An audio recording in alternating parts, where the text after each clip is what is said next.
Okay, so The Interrupted Journey, speaking of which, is a book by, I forget the author, but it's about the Benny and Barney Hill abduction story. Now, I will tell you something. Let me go off on just a little bit of a tangent here. Betty and Barney Hill were a couple from the East Coast who kind of really kicked off the whole alien abduction phenomenon.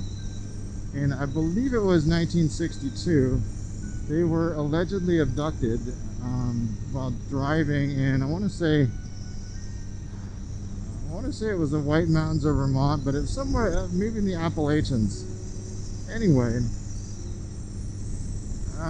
that was like the real first real nationally publicized case of alien abduction, wherein they do sort of, you know, experiments and reproduction experiments and this and that and all this kind of jazz. And it kind of really kicked open the whole phenomenon, although it kind of had a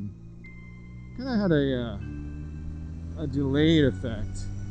It was not like in 1962 everything got kicked wide open. It was years later, and it was kind of those things. It was, to me, it's like a sonic boom. It's like you hear a boom and then a boom, you know. And so it's like that case was like the little sonic boom, and then maybe 15 years later, I think that's when you got the real sonic boom with Close Encounters of the Third Kind. But The Interrupted Journey was a book that chronicles Betty and Barney Hill's account, and it struck me just how much two things. Number one, just how many sort of, you know, icons are really present in there. You got the gray abduction by the Greys, you have reproductive experiments, you have missing time, you have a situation where people are being tracked for several years at a time. All the stuff that would come back to us years later, I mean, it all kind of, you know, comes together there. And that, by the way, is the very first time that we really get the concept of the Greys being from Zeta Reticulan. When Betty asks them, "Where are you from?" they show her a star chart, and they point to a star that's, you know, more or less in the vicinity of Zeta Reticulan. You know, years later, people would, you know, more or less, oh, there's a heron. See him? Swear up and down that, you know, the Greys that were visiting them were from Zeta Reticulan. God, that looked like a person with a flashlight. Good God. It looked like R5D4 right there.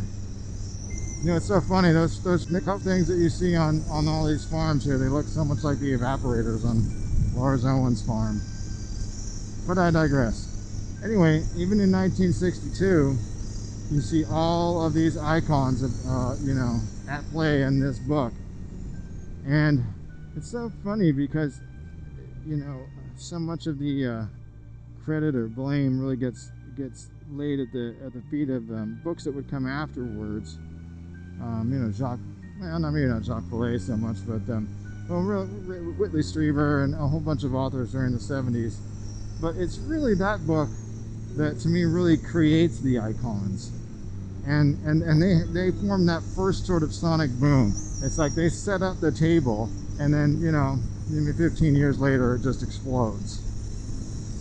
You know, so it's like that's the real genesis of this whole idea of the Greys being from Zeta Reticulan and tracking people and putting them in implants and abducting them and doing reproductive experiments and possibly, you know, using them for reproductive stock and all this kind of jazz.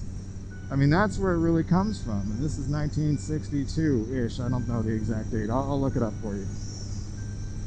But it's amazing to me because it's so far ahead of its time. And it has every, whoa, look at that one.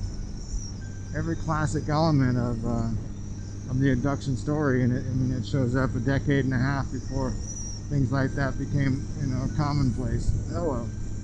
Oh, wow, more 5 herons over there. The herons are out in force. So that's a hell of a book to check out. And the author escapes me at this moment. but it was not either Betty or Barney Hill. But I'll look it up and get back to you with the author's name. In fact, I'll put it in right here. So people, I'm going to take off into the sunset now. I hope you all have enjoyed the stay and our journey together on the hinterlands of between reality and unreality, between the normal and the paranormal, between the obscene and the proscene.